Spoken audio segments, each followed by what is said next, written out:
Under glorious sunshine, Bethany and Mike, her work partner, entered the back garden via a side gate. The property had once belonged to a woman named Ellie White. Thoughts of Vinny, Bethany's recently deceased husband, finally fled her mind. Maybe only for now, but she'd take it. She could focus on this case to get her through the grief. She'd heal with work. That was what he'd want her to do. He'd hate her moping about, pining for him. Mike stared at the body, his eyes half closed. He cocked his head, seeming deep in thought. It's obvious to me she's been posed. Bethany studied the woman, avoiding her face, as that was just too creepy to handle at the minute.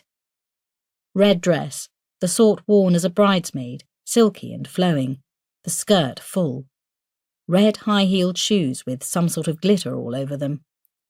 Ellie's arms were crossed, a flower clasped in one hand.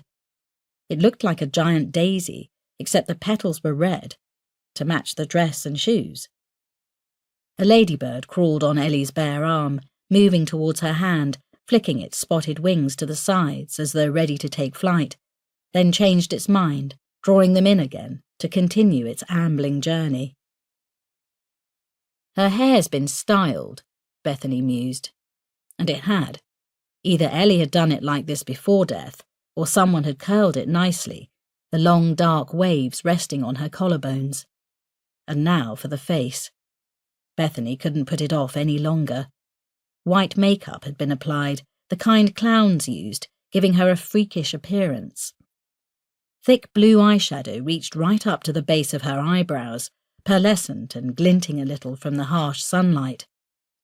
Too much mascara gave the lashes a thick, clumpy effect. Scarlet lips stretched over one of those mouthpieces used in that game where you had to try to say something that made sense.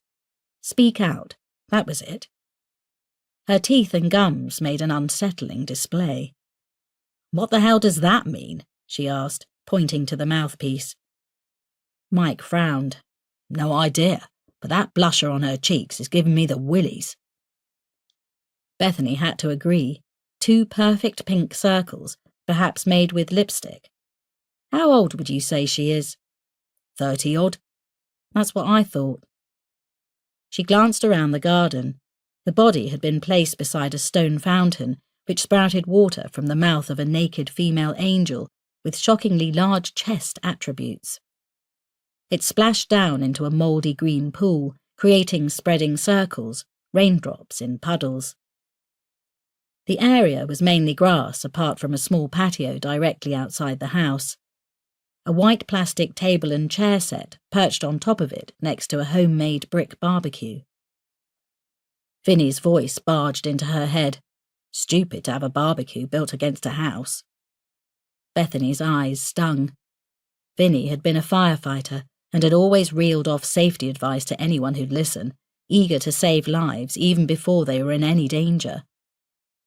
She cleared her throat, blinked, and forced her attention elsewhere. Rosebushes had been trained to climb the trellis nailed onto the blue-painted fences either side, and at the bottom, a row of trimmed conifers provided privacy from the houses beyond. All in all, a neat and tidy oasis, somewhere lovely and calming to sit on a summer day like this one. Isabel, the lead socko, chatted to a couple of her team members over by the open back door, all of them in protective gear, mouth masks in place, hoods up.